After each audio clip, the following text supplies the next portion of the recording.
everybody, and welcome back. Sasha Brett here, again, because that's what I do. I'm the host of this wonderful ISO Learning Summit, and this is session 3. Super stoked. We've had 2 great speakers so far. Now we have another fantastic speaker. I'm actually really excited. So I might have headhunted Amber for this. I won't even lie, because I am a moderator in her group, which I'm going to let her tell you about because it's fantastic. And because she's an amazing human being with a lot of really, really good heart-centered ideas. So I love her values, I love her ideas, and I love what she's starting to do as the world shifts. And that's really what the summit is about, is how are we going to change what we're doing as business owners and entrepreneurs to make this all a little bit better as we deal with a global crisis. So I would like to introduce you to Amber Powers. She is the president of Powers Digital Marketing, and she runs the amazing online Facebook group. Oh my gosh, if I try to do this and I fail, I'm so sorry. It is Women Business Owners Supporting Women Business Owners. Whew. Yes. I can't, man. That gets stuck every time. But thank you so much for joining us, Amber. Welcome. She's going to be talking to us today about how to become content and relationship focused. I'm stoked. Yay. Thank you, Sasha. So I'm going to start out just a little bit about me and what started me down this relationship marketing path. I was starting a brand new business, and I had some friends who are my closest friends. I would say they hired me for my first real job. And I didn't even know what I was getting into, honestly. I saw this, if I can say kick-ass, I saw this kick-ass speaker at a school that I worked at. I was just a secretary in the office, and I heard this booming sound coming from the auditorium, and I ran down there, and I was like, what's going on? And I saw this speaker, and I was just like, I was moved to tears. And at that point in my life, I was just like, I have to work for them. But I'm sure I can't work for them because surely they're like from another state, right? So I go back to work, I do the no-no, go back to work, hop on the computer, look up their website, and oh my gosh, they're hiring for all of my skill sets. And I'm like, but where are they located? Indianapolis. They were located in Indianapolis. And I was like, this is for me. Like, this was literally created for me. So I started to work for them, really just kind of a gopher position, secretarial work. But they started to see I had some very creative ideas. And so I think it only took about a year, they turned over all of the marketing efforts to me. I was studying to get my business degree at the same time, so I finished that.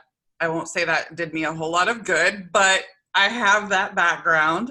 I'm sure I have some skill sets still left from that, but really marketing was just where my heart was, and I didn't even know it. So in that marketing, I really, even though I started out at a traditional marketing, so, ad placements, email marketing was starting to become a thing.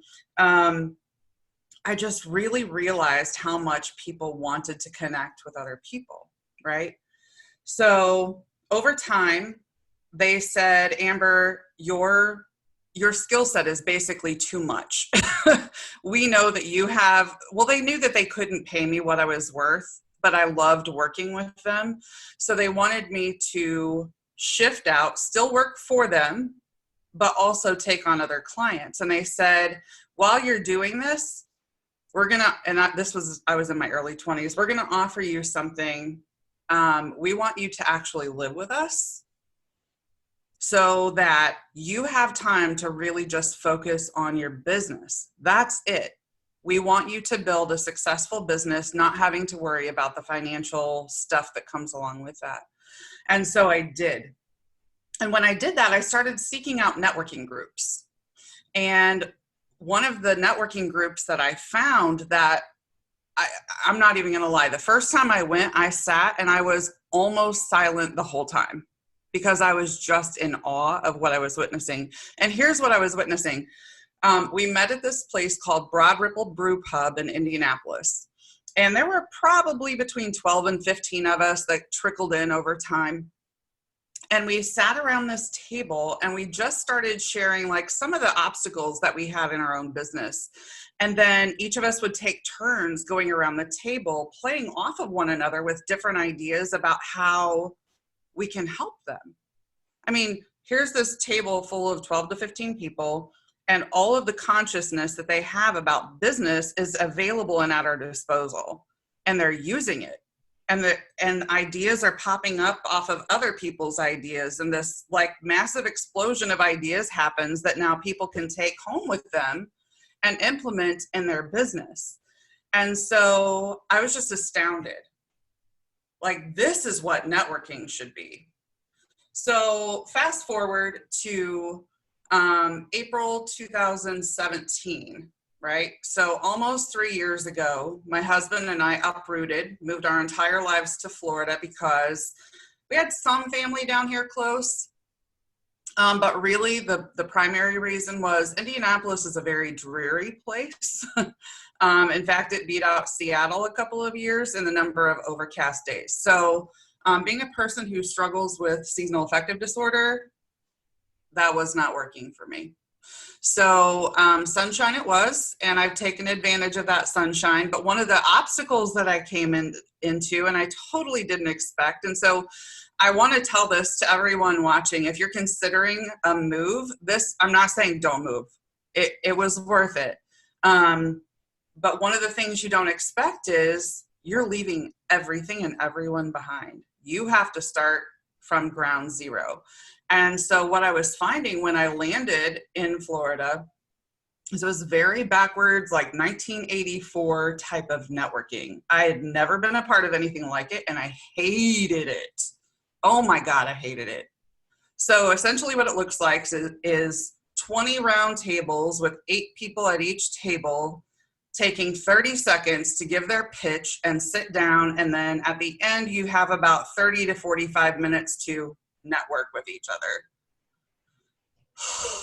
That's just slimy. It's so gross, right? Yeah.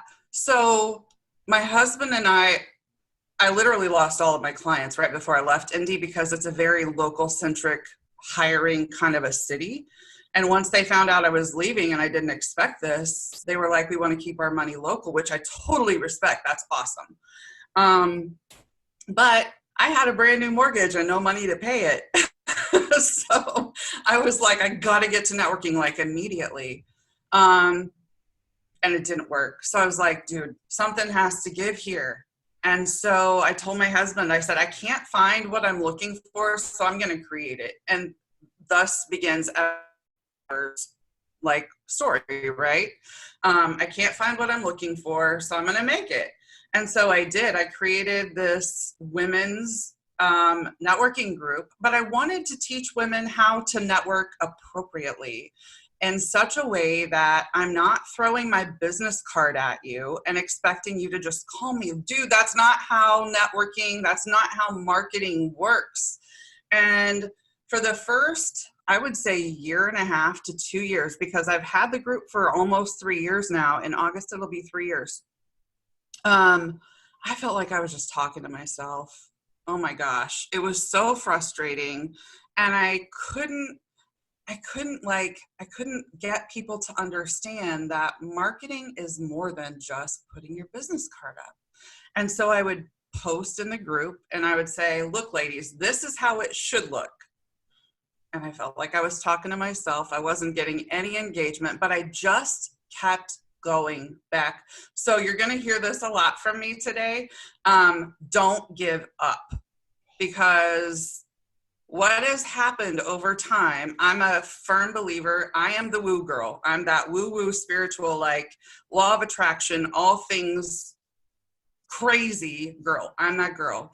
And what happened over time is I kept putting things out there like, this is how it should look. We don't allow this.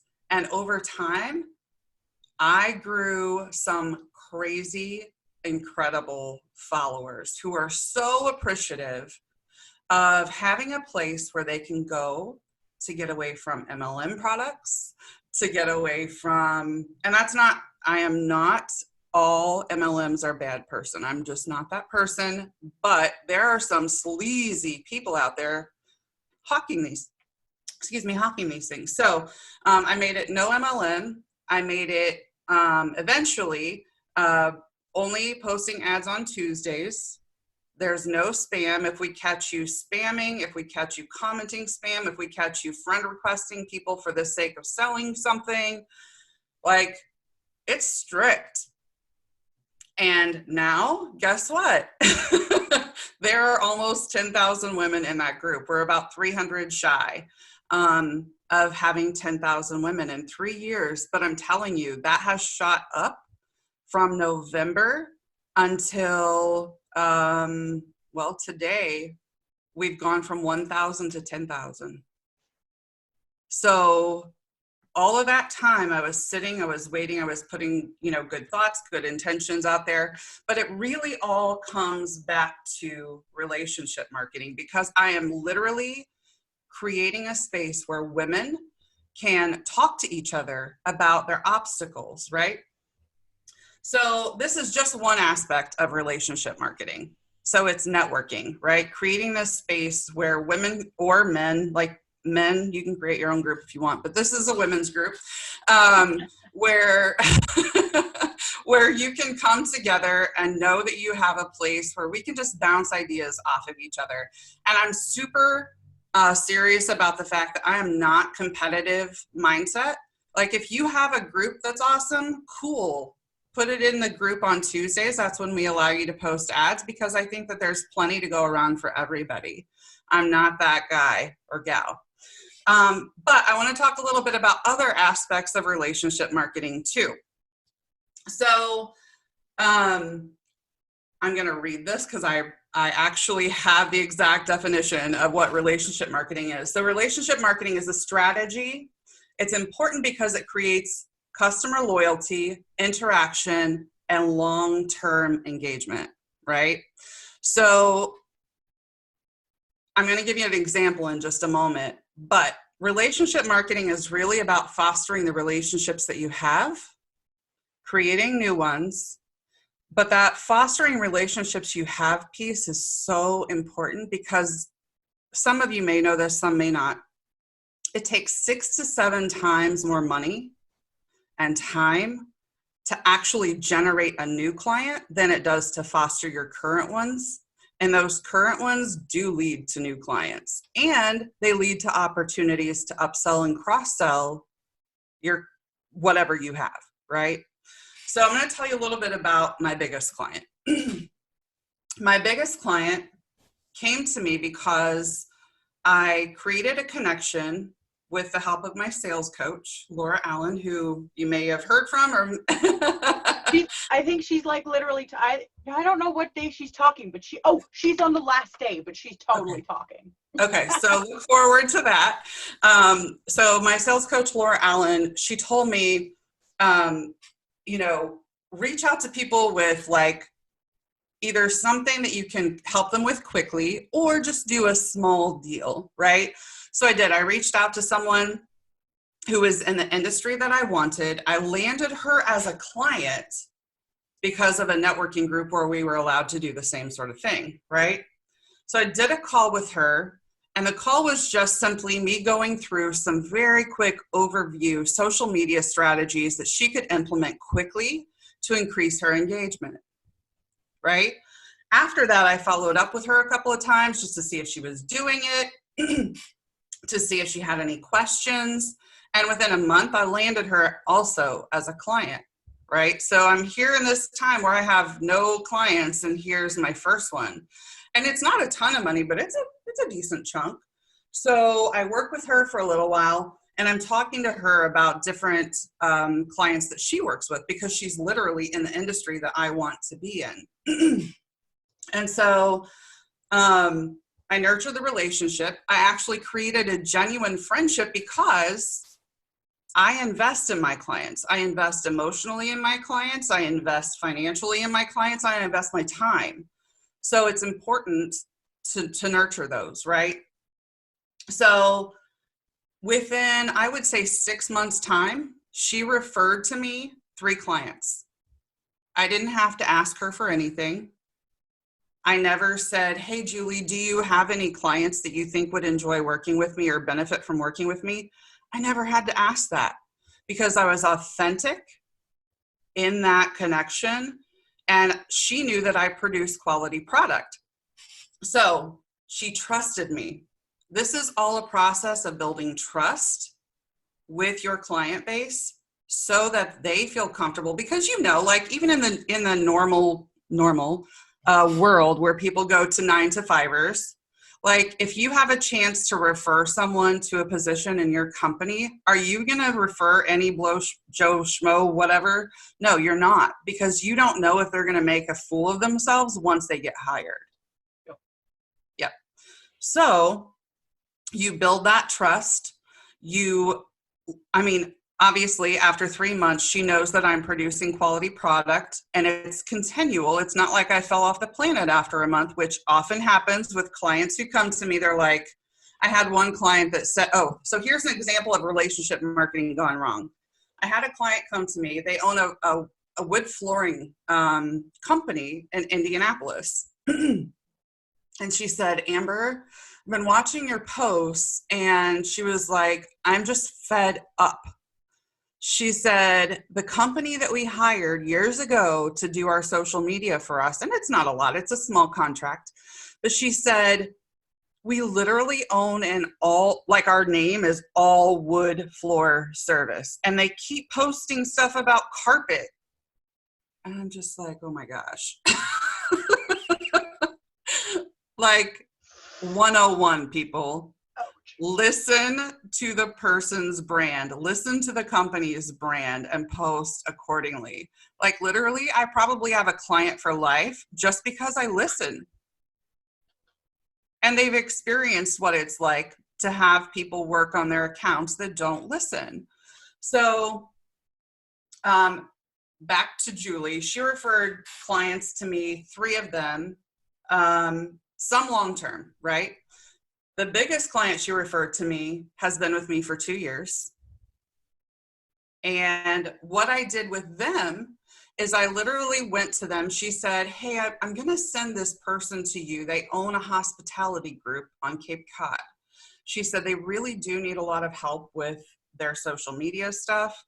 And so, Sasha, you're in the social media game too. So sometimes when you reach out to someone, how long does it take to get back to you? Yeah. Yeah. So they show a ton of interest at first, right? And then poof. Yeah, disappear. Like just this year, and we're only in, today's still March. I've probably had that happen 3 times with 3 different clients, right? So it happens. And what do you do in that case? You keep nurturing. You keep building that relationship. And it's not pitchy. You don't email them and say, hi, Rhonda, just checking in to see if you're ready to sign yet. No. No. Don't do that. Oh, gosh. Don't do that.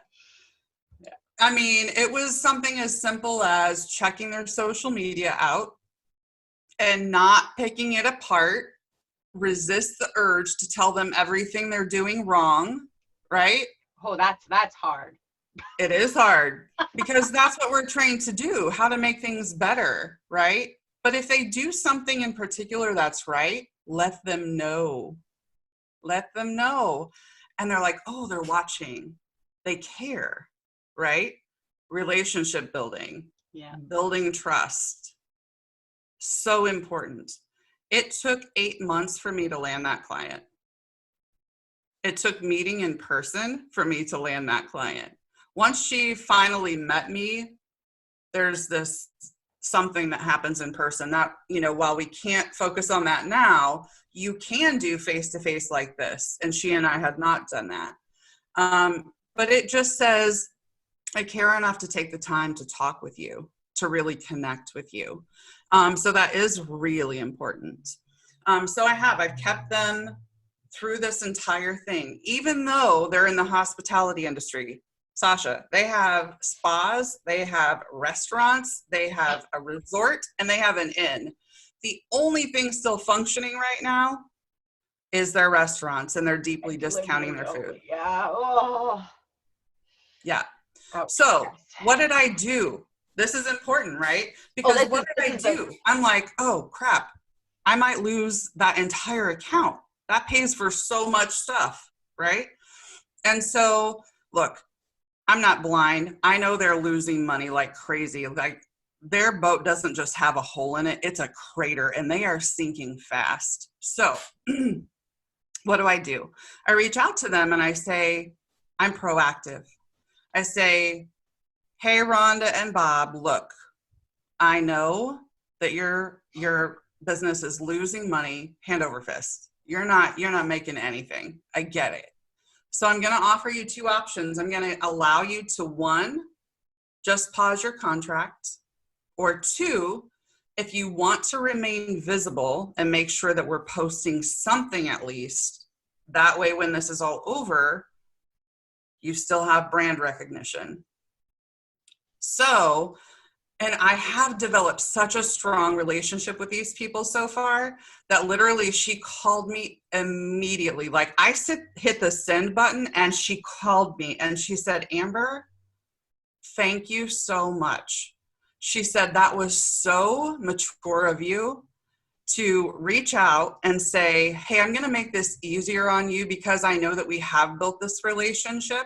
So I'm going to reach out and say, I'm going to give you a couple of options. Either one are fine. I get where you're coming from, but I just built so much trust just by sending an email that took 3 minutes to write. Right?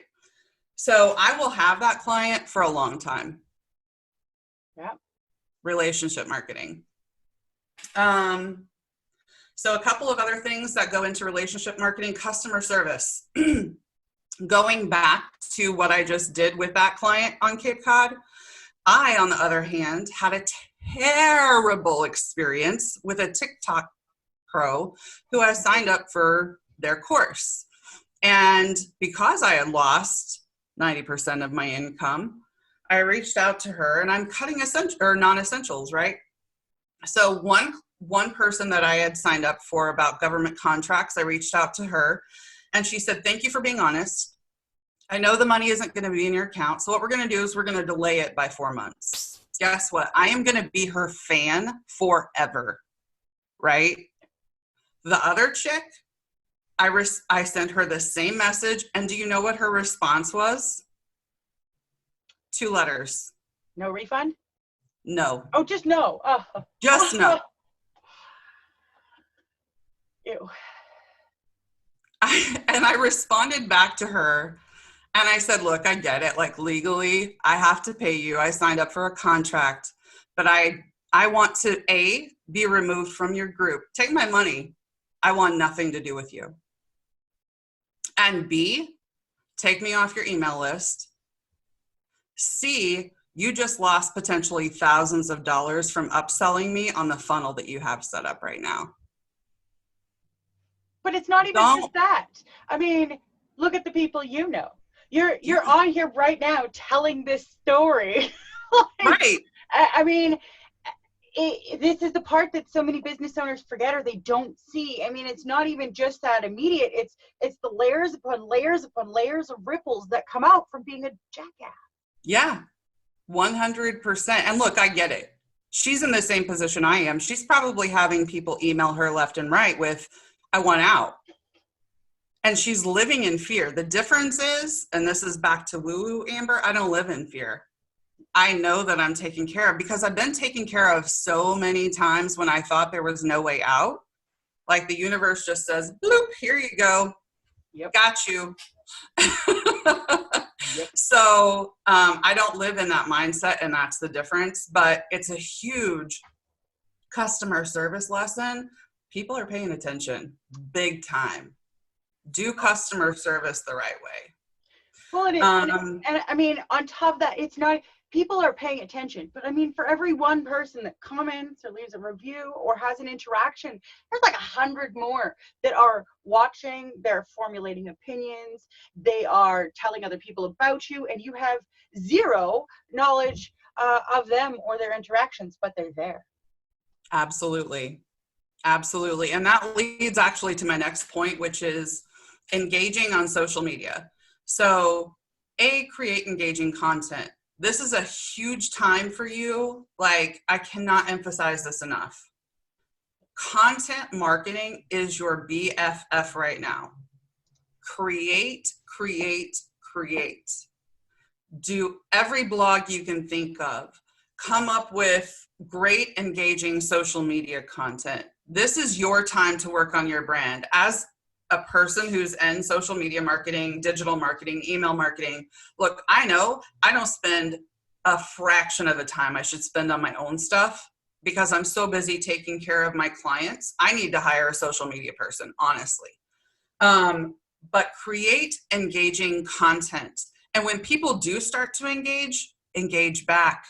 Number one, if you're in social media, you already know that that's going to boost your visibility, right? Engaging posts, Facebook pays attention, Instagram pays attention, everybody pays attention.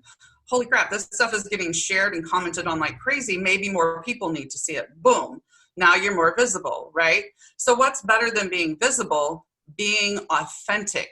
So when people start commenting on your stuff, comment back, and not just with a thanks. Like, it cracks me up, some of the people on Instagram who are just like, cool photo, sunglasses emoji. Like, you know that they are literally copying and pasting that stuff on every single photo that they see in order to gain followers. Yep. If you're savvy at all, right? Engage authentically. If somebody's trying to tell you a story, pull more of it out of them. Keep pulling. Engagement, visibility. And it's all done authentically because you genuinely care about your customers, right? The other thing is loyalty programs. So this can work a couple of different ways. And I know some people are like, but loyalty programs do two things. We can be trained like Pavlovian, the Pavlovian dog thing, right? So if you go into your favorite like yogurt shop or whatever and you have a punch card, that's a loyalty program.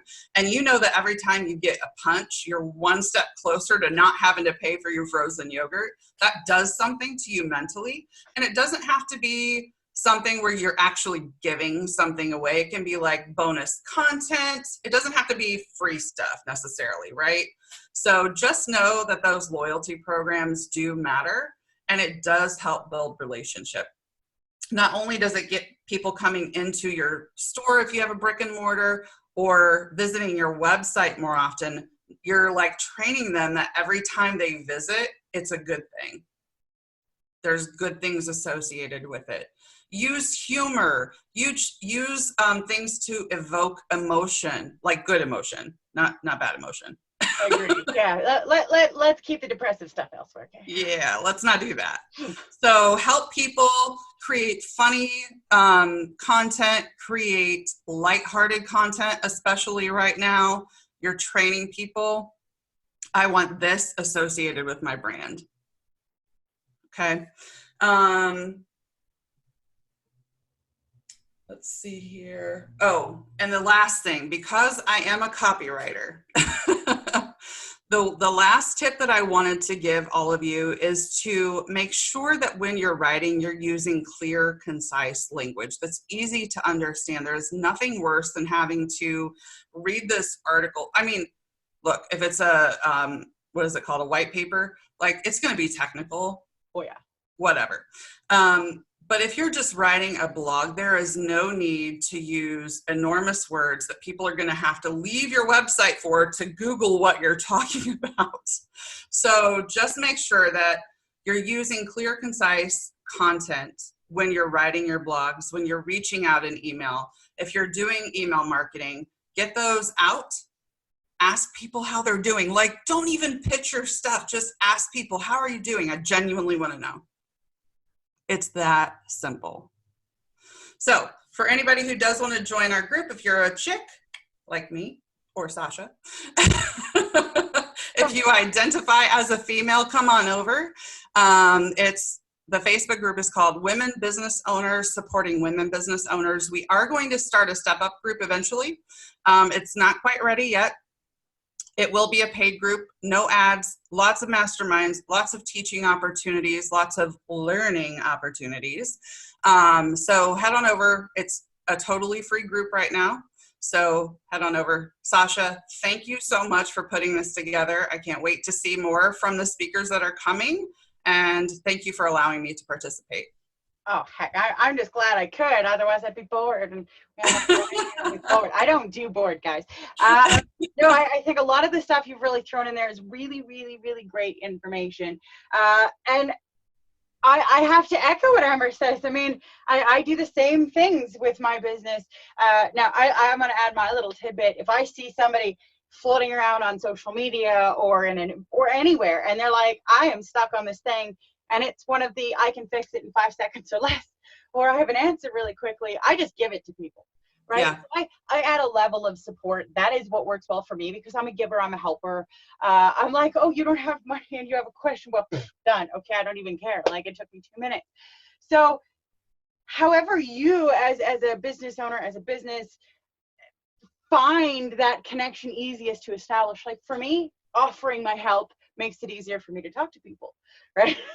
Absolutely. But there's all sorts of different ways to do it. And if you want to see some awesome relationship content focused type stuff, like, and you're a lady, come and check out the group, quite seriously. Hands down, amazing stuff going on there. We have some other amazing speakers too.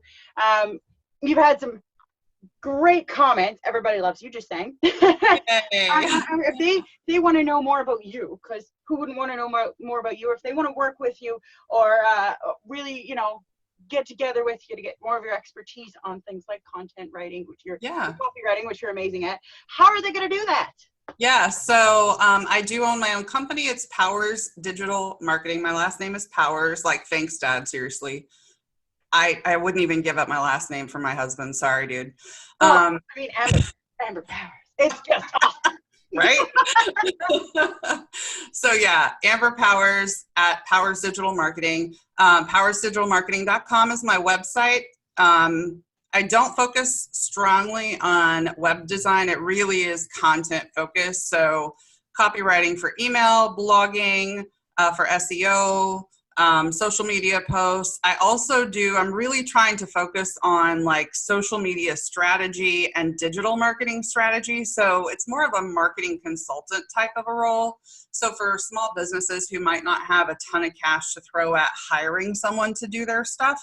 And unfortunately, some businesses are in a place where they're like, oh crap, now I have to reduce my marketing budget. How am I going to do this? You do it by hiring a consultant who can walk you through on what to do and give you the tools to actually implement it, right? So the website is www.powersdigitalmarketing.com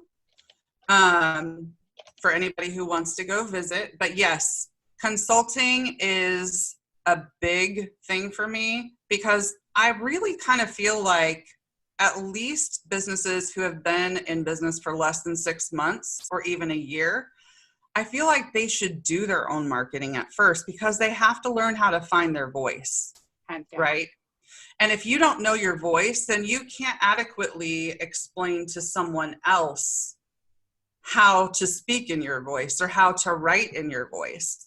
So this is a project on development, developing the right voice for your brand. So that's my recommendation. If you're looking at reducing a budget, is to go with marketing consulting, or if you're a new startup, to do that. Absolutely. And 100%. And there's probably a lot of people out there who are gonna need it. So yeah, really, really, really excellent information. I don't see any questions. I'm just doing a quick check. But guys, if you do end up with any questions for Amber, you just have to drop them onto the speaker page. Has a little commenty box. And I see them, and I will make sure she sees, and I will make sure that you get an answer, because we want to make sure that you guys get as much learning and support and information as possible, because hey, we're all in it together. We're all trying to navigate this global what the hell happened, and we're all trying to come out at least on top and not underneath, right? That's Absolutely. The whole idea. All right, if you are going to toss out one last sentiment, one last little tidbit for our viewing audience, what would it be? So I'm just going to go back to, because this is literally on my brain right now, create content. Like, this is your time to shine. And if you have questions on content, if you want me to do a quick 5-minute look through of your content, I will do that for you for no charge. But I want to encourage you, create. Like, I can't emphasize enough. I think that this is a time for us to all sit back and reflect on what we're doing, on what our purpose is. And some of you may be shifting that purpose. That's intentional. I can't help but believe that this is intentional. So shift. And if you need help in that shift, reach out. I'm here. I'm happy to look through everything for you. Yeah. And a lot of the speakers are going to be saying that, right? We're all here to support each other. Yeah. I think the big theme is don't be afraid to ask, use your community, but don't be a jerk. Absolutely. 100%. Thanks, Jessica and Paige. I see your comments. I appreciate that. Oh yeah, everybody just loves you. You're fantastic. But I really do appreciate you joining us, Amber. I know that you've taken time out of a really, really busy day. Guys, if you want to connect with Amber, feel free to hit her up on her website. Reach out to me if you can't find her. Whatever you guys need to do. We've got another session coming up in 20 minutes. Time and I are not friends, and I'm really, really stoked. It's going to be awesome. And thank you, Amber. Really, truly, from the bottom of my heart, thank you for being part of our ISO Learning Summit. I am Sasha Brandt. That's Amber Powers. We love you, and we'll talk to you guys real soon, okay? See ya. Bye.